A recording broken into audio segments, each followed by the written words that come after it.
Hey everyone, in this tutorial, I'll show you how to enable dark mode in Mozilla Thunderbird in 2026.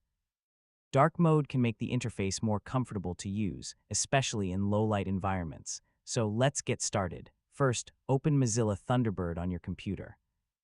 Then look for the application menu and open the Settings or Preferences area. Find the section related to Appearance, Themes, or Add-ons. Thunderbird may include built-in theme options, including a dark theme, depending on your version. Select the dark theme and apply the change. The Thunderbird interface should update to a darker appearance. If you don't see a built-in dark theme option, you may be able to browse available themes through the Thunderbird add-on system. Search for a dark theme that is compatible with your version of Thunderbird. Before installing any theme, review its compatibility and choose a trusted option. Once installed, activate the theme through the Appearance or Add-on settings. You can switch between themes whenever you want. If the dark appearance isn't comfortable, simply return to the theme settings and choose a lighter option.